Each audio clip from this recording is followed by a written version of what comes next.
உண்மையான வெற்றியின் ரகசியமும் உண்மையான மகிழ்ச்சியின் மர்மமும் இதுதான்.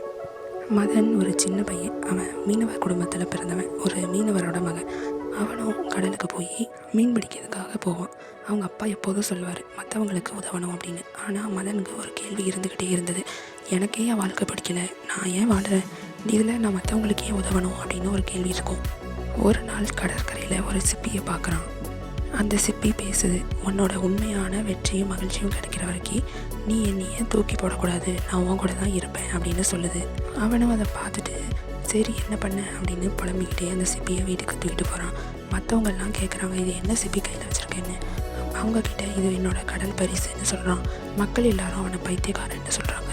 அப்போது திடீர்னு கடலில் பெரிய புயல் வருது. அந்த புயலில் அவங்க அப்பாவும் கடலுக்குள்ளே போய் மாட்டிக்கிட்டாரு.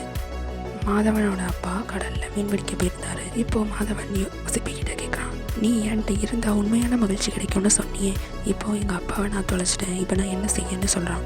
அதற்கு சிப்பி சொல்லுது, உண்மையிலே இதற்கான தீர்வு தன்னலம் இல்லாத செயல்தான்னு சொல்லுது. அவனுக்கு முதல்ல புரியலை. மதன் தன்னோட அப்பாவை தேடி கடலுக்குள்ளே குதிக்கிறான்.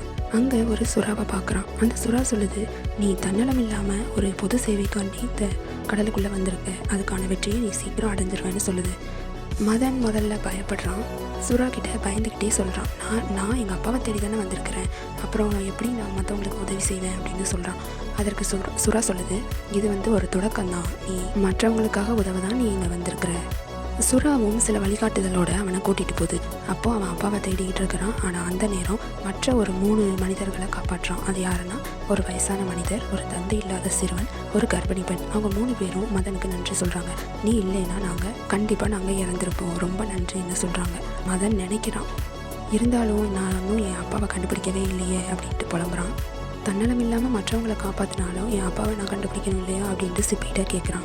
அப்போது அழுதுகிட்டே இருக்கிறான். அவனோட கண்ணீர் சிப்பிக்குள்ளே போய் ஒரு முத்தாக மாறுது. அந்த சிப்பியோட முத்துக்குள்ளே அவங்க அப்பாவோட முகம் தெரியுது. சுறா அவங்க அப்பாவை மீட்டெடுத்து கூட்டிகிட்டு வருது. இப்போ அவனுக்கு ஒரு நிம்மதியாக இருக்குது. கடலோரத்தில் தன்னோட அப்பா உயிரோடு இருக்கிறாரு அப்படின்ட்டு. கரைக்கு சேர்ந்ததும் தன்னோட அப்பாவை கட்டி அணைக்கிறான். இப்போ சிப்பி சொல்லுது, தன்னலமில்லாத செயல்னால் இன்றைக்கி உன்னோட உண்மையான மகிழ்ச்சி கிடைச்சிதா அப்படின்னு. மதன் சிப்பியை இப்போ கடற்கரையில் புதைக்கிறான். அப்போ சொல்லுறான், இனி நான் தன்னலம் இல்லாமல் மற்றவங்களுக்காக இருப்பேன் அப்படின்னு. சிப்பியும் இதுதான் உன்னோட உண்மையான வெற்றின்னு சொல்லுது. நாம் எல்லாரும் இதே மாதிரி தான் வெற்றியை தேடி ஓடிக்கிட்டு இருக்கிறோம். ஆனால் வெற்றிங்கிறது பலன் இல்லை, அது ஒரு பயணம். தன்னலமில்லாத செயல் தான் உண்மையான வெற்றியின் வழி. தேங்க்யூ ஃபார் வாட்சிங்.